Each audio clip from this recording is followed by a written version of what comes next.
များအားလုံးပဲမင်္ဂလာပါရှင်။နှခမ်းဒီမာလေးရဲ့အသက်ဆွဲအေးချမ်းမောင်မင်္ဂလာပါပရိသတ်ကြီးရေလက်ရှိမှာတော့နှခမ်းဒီမာလေးရဲ့အသက်ဆွဲဖြစ်နေတဲ့မင်းသားကျော်လေးအေးချမ်းမဟာဆိုရင်သူ့ရဲ့အချစ်ရည်နဲ့ပတ်သက်ပြီးတော့ဘာတွေပဲဖြစ်ဖြစ်ကျွန်တော်တကယ်ချစ်တဲ့ကောင်မလေးကိုပဲရွေးချယ်မှာဆိုပြီးတော့ပရိသတ်တွေကိုအသိပေးလာခဲ့တာပဲဖြစ်ပါတယ်ရှင်။ဇလန်တော်တွေကနေတက်ဆင်မြန်မာရုပ်ရှင်လောကတွေကိုအားသွန်ခွန်ဆိုင်ဝင်ရောက်လာတဲ့အေးချမ်းမဟာ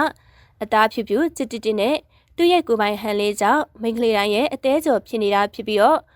အခုချိန်ထိစင်ငယ်ဖြစ်နေတာကြောင့်အမျိုးသမီးတို့ကြီးရဲ့မျောလင့်ရလဲဖြစ်လို့နေပါတယ်ရှင်။ဒါကြောင့်မရီယာတိုင်းကအေးချမ်းမောင်ကိုတွေ့တိုင်းမှာတော့အချစ်ရေးကိုသာဦးစားပေးမြင်မြန်လေးရှိပြီးတော့ဒီတစ်ခါမှာတော့အေးချမ်းမောင်ဟာသူ့ကိုယ်သူအရန်ချစ်တသူကြီးပါလို့ကြေညာလာခဲ့တာပဲဖြစ်ပါတယ်။ဒီအကြောင်းကိုအေးချမ်းမောင်က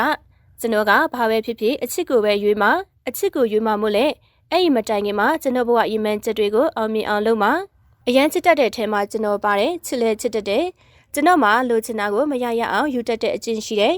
ဒါကြောင့်အိမ်တော်ရေးအချစ်ရေးမှလည်းအသက်အရွယ်တစ်ခုရောက်လို့ယူလိုက်ရတယ်ဆိုတာမျိုးမရှိစေရဘူးကျွန်တော်ကမိန်းကလေးတစ်ယောက်ကိုတကယ်အမျက်တနိုးတန်မိုးထားပြီးတကယ်ချစ်မှလက်ထပ်ယူမှာသူကလည်းကျွန်တော်ကိုပြန်ချစ်ပြီးတန်မိုးထားတဲ့သူဖြစ်ရမယ်ကျွန်တော်အိမ်တော်ရေးကိုတေချာပေါက်အဲ့ဒီပုံစံမျိုးနဲ့ပဲတီးဆောက်မယ်အချစ်တစ်ခုမှငွေကြေးပကတနာဆိုတာကဘဝအဆင်ပြေအောင်နေဖို့လောက်ပဲလိုတာကျွန်တော်ကလည်းအဲ့ဒါကိုဖြစ်စီပေးမှာဒါပေမဲ့အိမ်တောင်ကြီးကိုတော့ဝင်းနဲ့ဈေးတွက်ပြီးတော့အရွယ်နဲ့ဈေးဖြတ်ပြီးလာယူမဲ့မိန်းမမျိုးကိုတော့ကျွန်တော်နာမှာအကန့်မခံဘူးလို့ပေါ်တင်ပဲဖွင့်ဟဝင်ခံလာခဲ့တာပဲဖြစ်ပါတယ်ရှင်။ဒါကြောင့်အေးချမ်းမောင်ရဲ့ဖြေကြားချက်ကိုမိန်းကလေးပရိသတ်တွေက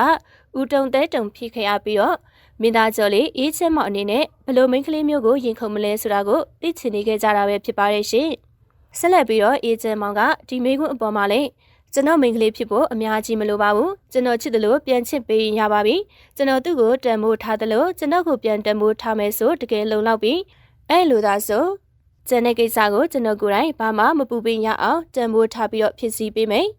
ကျွန်တော်ကောင်မလေးဖြစ်ဖို့ဘလို့ရုပ်ရည်ဘလို့အတိုင်းဝဲဆိုတဲ့ကန့်သက်ချက်တွေမရှိပါဘူးကျွန်တော်တို့အပြန်လန်းချစ်ကြတဲ့ဆိုရင်ကိုကျွန်တော်သူ့ကိုလက်ထပ်နိုင်အောင်ကြိုးစားမှာပါဖန်ကဲမကလို့ဘာပဲနေနေအဲ့မိန်းကလေးကိုကျွန်တော်ယူမှာလို့